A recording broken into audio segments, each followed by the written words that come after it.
Sir ये जो अभी इत्तेहादी थे 16 महीने, आपको क्या लगता है, आपका सियासत में एक वसी तजुर्बा है, ये मौलाना साहब पीपल्स पार्टी से शिकवा कर रहे हैं, नून लीग पीपल्स पार्टी से शिकवा कर रही है, पीपल्स पार्टी दीगर सियासी जमातों से शिकवा कर रहे हैं, इलेक्शंस में कौन जाना चाहता है कौन नहीं जाना चाहता। कायरा साहब ने अभी कह दिया कि कुछ कुव्वतें ऐसी हैं जो इलेक्शंस नहीं करवाना चाहती।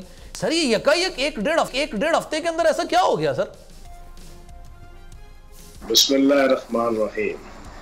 ये पीडीएम की सारी सियासी जमातें समझती हैं कि पाकिस्तान की जो 24 करोड़ आवाम है ना, उसके माथे पे बुद्धू लिखा हुआ है।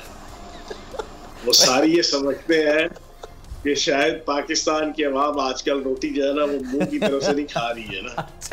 ठीक है ना, ये बुद्धू भी आपने मतलब काबिले एतराज ना हो इसलिए आपने ये बात बोल दी, मुझे लग रहा है। सोने तो सही ना, अजीब मीर भी सादा है कि बीमार हुए जिसके सबब उसी अत्तार के लोड़े से दवा लेते हैं।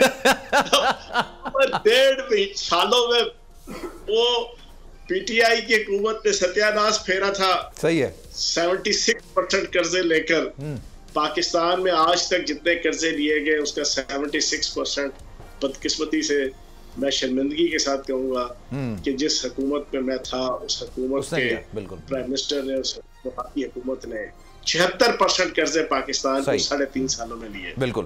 बाकी रही सही कसर का बेड़ा गर्क और सवा सत्यानाश इस पीडीएम ने फेर दिया था।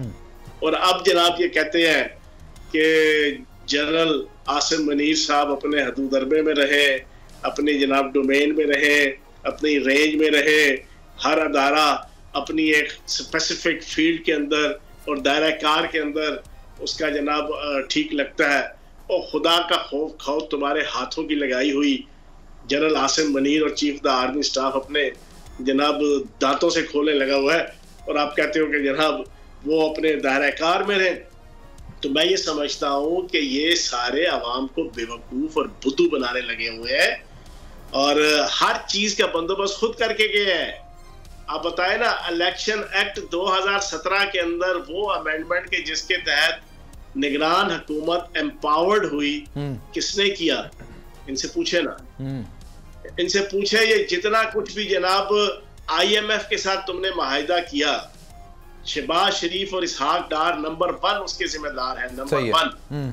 नून लीग नंबर 1 जिम्मेदार है, पीपल्स पार्टी नंबर 2 जिम्मेदार है, मौलाना फजल रहमान साहब नंबर 3 जिम्मेदार है। इन्होंने पाकिस्तान के साथ इतना बड़ा खिलवाड़ किया कि आप पाकिस्तान के अंदर स्मगलिंग आप नहीं रोक सके, पाकिस्तान के अंदर माफियाइज्म आप नहीं रोक सके। आपको 18 महीने 19 महीने मिले, आपने अपने केसेस माफ करवा लिए, अपना हराम का पैसा हलाल करवा लिया, अपने ऊपर आई हुई जितनी कोई बलाएं थी, आफात थी, वो सारी जनाब छुड़वा ली, उनसे छुटकारा दिला लिया। पर लेकिन पाकिस्तान की आवाम की किस्मत में फाके, डाके, धमाके, नाके और चाके लिख दिए। पाकिस्तान की आवाम की किस्मत में रुसवाई, जंग हसाई, महंगाई और सियासी बेहयाई वो लिख दी। सब्सक्राइब करें और बेल दबाएं ताकि कोई खबर रह न जाए।